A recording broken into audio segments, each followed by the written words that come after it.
चलिए बढ़ते हैं आगे। चूरू जिले के गांव चनाना बड़ा के एक व्यक्ति से 1,16,000 रुपए की ऑनलाइन ठगी का मामला सामने आया है। पीड़ित की रिपोर्ट पर चूरू के साइबर थाने में मामला दर्ज हुआ। चूरू जिले के गांव चनाना बड़ा के एक व्यक्ति से 1,16,000 रुपए की ऑनलाइन ठगी का मामला सामने आया है। पीड़ित की रिपोर्ट पर चूरू के साइबर थाने में मामला दर्ज किया गया है। जानकारी के मुताबिक पीड़ित के मोबाइल नंबर पर फोन आया कि उसका कुरियर सीकर में होल्ड है, जो डाक शुल्क की कमी और एड्रेस के कारण रुका हुआ है। डाक शुल्क 10 रुपए पूरे कर देने पर कुरियर मिल जाएगा।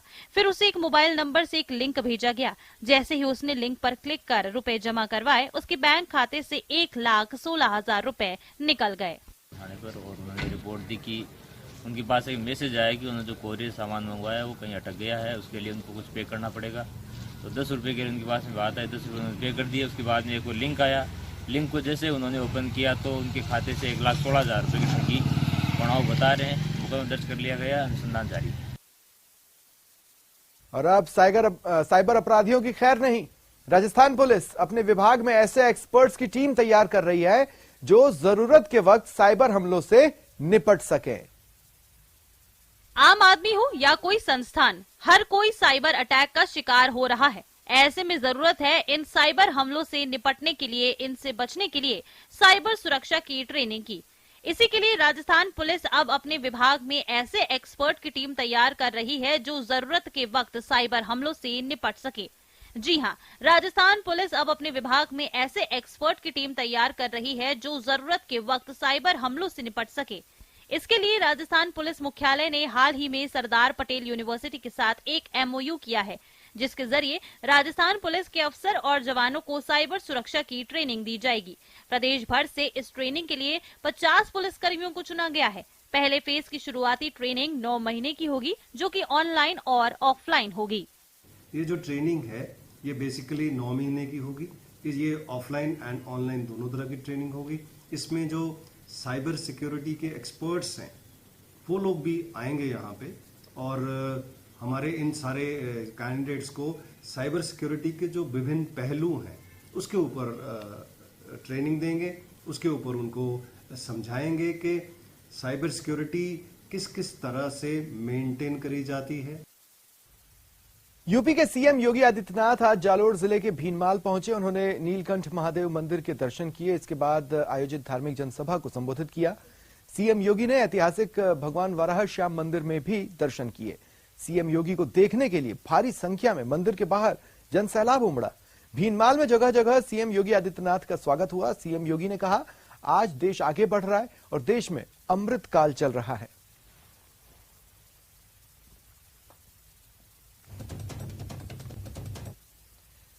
बात करते हैं एक अनोखी शपथ की, जो कि एक शादी समारोह में देखने को मिली। किस बात को लेकर शपथ ली गई, जानने के लिए देखिए ये रिपोर्ट। झुंझुनू के चिड़ावा क्षेत्र में इन दिनों शादियों में दूल्हा दुल्हन और शादी में आने वाले मेहमानों और बारातियों को अनूठी शपथ दिलाई जा रही है। ये शपथ इन दिनों खासी चर्चा में है। दरअसल कुछ सामाजिक कार्यकर्ताओं ने एक अनूठी पहल शुरू की है। ये लोग शादियों में जाकर लोगों को थाली में उतना ही भोजन लेने की अपील कर रहे हैं जितना वो खा सकें। राहत की बात यह है कि इस मुहिम के सकारात्मक परिणाम भी सामने आ रहे हैं। सचमुच शादी ब्याह में कुछ लोग थाली भर लेते हैं लेकिन खा नहीं पाते, जिससे न केवल बदबू हो जाती है बल्कि गंदगी से बीमारियां भी फैलती हैं। शादी में भोजन छोड़कर हम अन्नदाता और धरती माँ का अपमान करते हैं। इससे बेहतर क्या ये नहीं कि शादियों में बचे भोजन को किसी जरूरतमंद की थाली तक पहुंचाया जाए। राजसमंद भीलवाड़ा बॉर्डर पर 151 जोड़ों का सामूहिक विवाह समारोह आयोजित हुआ। इस समारोह में कई गणमान्य नागरिकों ने शिरकत की। अलग अलग परिवारों की दुल्हनें, अलग अलग परिवेश के दूल्हे, लेकिन 7 फेरे एक ही जगह और एक साथ हुए। हजारों लोग इस पल के साक्षी बने। तस्वीरें राजसमंद भीलवाड़ा बॉर्डर पर स्थित सातलियास के सावरिया सेठ मंदिर की है, जहां शुक्रवार को 151 जोड़ों का सामूहिक विवाह समारोह आयोजित हुआ। सावलिया सेठ मंदिर परिसर में दरीबा के भामाशाह रतनलाल अहीर ने सामूहिक विवाह का आयोजन किया। इसमें राजसमंद और भीलवाड़ा जिले के 151 जोड़ों ने शिरकत की। इस समारोह में कई गणमान्य नागरिकों ने शिरकत की। सावलिया सेठ मंदिर में सामूहिक विवाह समारोह का आयोजन हुआ। जिसमें रतनलाल अहीर ने सभी जोड़ों को पूर्ण रूप से सम्मानित किया व पूर्ण रूप से दान दहेज देकर उन्हें विदा किया। इस कोटा में एक शादी खूब चर्चा का विषय बनी हुई है, जहां दूल्हा 7 लाख खर्च कर हेलीकॉप्टर से दुल्हन को विदा कराने आया और कारण बताकर सबको इमोशनल कर दिया। हेलीकॉप्टर में होके सवार चली रे, दुल्हन तो अपने साजन के द्वार चली रे। तस्वीरें कोटा की हैं। यहाँ के इटावा कस्बे की शादी इन दिनों चर्चा में है। यहाँ गुरुवार दोपहर दूल्हा अपनी दुल्हन को लेने हेलीकॉप्टर में सवार होके पहुंचा है। जैसे ही कस्बे में हेलीकॉप्टर पहुंचा तो देखने वालों की भीड़ लग गई। दरअसल दूल्हे के पिता की इच्छा थी कि बेटा बहू को लेने हेलीकॉप्टर से जाए, इसलिए हेलीकॉप्टर बुक करवाया गया। दरअसल कृष्ण मुरारी प्रजापति प्रॉपर्टी डीलर का काम करते हैं। मुरारी के 2 बेटे और 1 बेटी है। इनमें से 2 की शादी हो चुकी है। सबसे छोटे बेटे सुनील की शादी इटावा निवासी रेखा से हुई। रेखा बीएड की तैयारी कर रही है, जबकि सुनील एमए की पढ़ाई के बाद आईटीआई कर चुका है और अब पिता के साथ प्रॉपर्टी का काम संभालता है। 26 जनवरी के दिन दोनों के फेरे थे। ऐसे में बारात कोटा से इटावा के लिए रवाना हुई, जहां दूल्हा हेलीकॉप्टर से पहुंचा। जैसलमेर का इंटरनेशनल डेजर्ट फेस्टिवल 3 फरवरी से शुरू होगा। 3 दिन के फेस्टिवल में इस बार बॉलीवुड के साथ ही मलयालम फिल्मों के सुपरस्टार भी आने का न्योता दे रहे हैं। जैसलमेर की कला और संस्कृति से लोगों को रूबरू कराने की पूरी तैयारी हो चुकी है। फेस्टिवल में ज्यादा से ज्यादा सैलानियों को इनवाइट करने के लिए शासन प्रशासन भरपूर प्रयास कर रहा है। जी हां, जैसलमेर का इंटरनेशनल डेजर्ट फेस्टिवल 3 फरवरी से शुरू होगा। 3 दिन के फेस्टिवल में इस बार बॉलीवुड के साथ ही मलयालम स्टार भी लोगों को न्योता दे रहे हैं। धर्मेंद्र, डिम्पल कपाड़िया और कृति सेनन के बाद अब मलयालम सुपरस्टार मोहनलाल ने फेस्टिवल में आने के लिए इनवाइट किया है। सुपरस्टार मोहनलाल ने एक वीडियो जारी किया है, जिसमें वो फेस्टिवल को अमेजिंग इवेंट बताते हुए सभी को इसमें हिस्सा लेने की अपील करते नजर आ रहे हैं। I am currently shooting at Jaisalmer. If you happen to be here in the first week of Feb, don't miss the Mahotsav. That starts on the 3rd and goes on till the 5th February. जिला प्रशासन ने इस video को भी अपने सभी platforms पर लगवाया है, ताकि ज्यादा से ज्यादा फेस्टिवल का प्रचार हो और साउथ इंडिया से भी सैलानी इस फेस्टिवल को देखने जैसलमेर आए।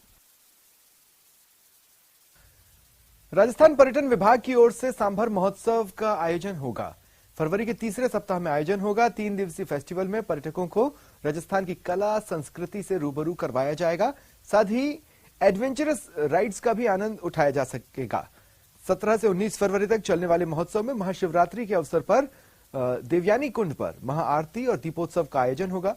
सांभर टाउन की heritage walk, fancy kite flying जैसी एक्टिविटीज आयोजित की जाएगी। कुछ नए फेस्टिवल्स हम लोग शुरू करने जा रहे हैं। इसमें सांभर फेस्टिवल आगामी फरवरी माह के तीसरे सप्ताह में आयोजित किए जाने का विचार है।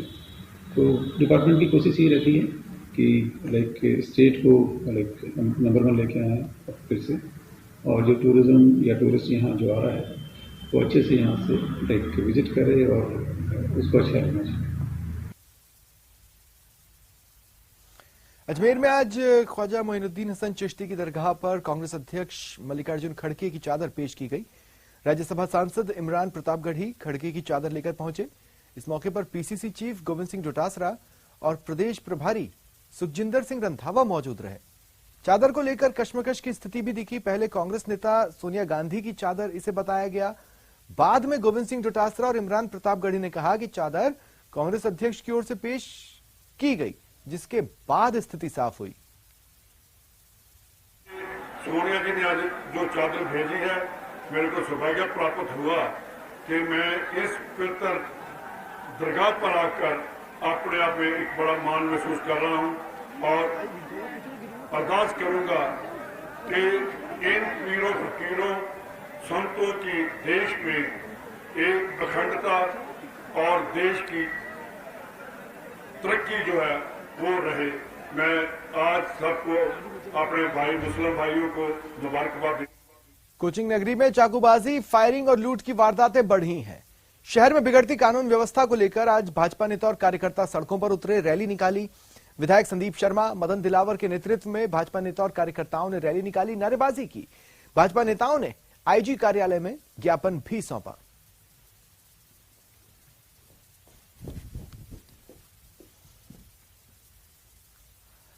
और झुंझुनू से बड़ी खबर मिल रही है। यहां खेलते समय एक बच्ची पानी की टंकी में गिर गई।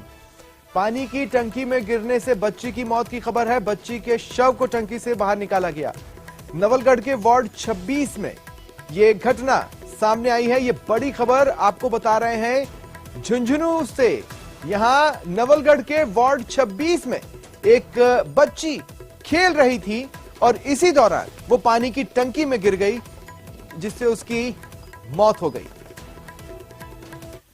और डूंगरपुर से सड़क हादसे की खबर है। ऑटो पलटने से ड्राइवर की मौत की खबर मिल रही है। एक ऑटो चालक के भाई और बहन घायल हुए। सदर थाना क्षेत्र के गड़ामालजी गांव में यह हादसा हुआ। पुलिस ने शव को मोर्चरी में रखवाया है और जो घायल हैं उन्हें जिला अस्पताल में भर्ती करवाया गया है।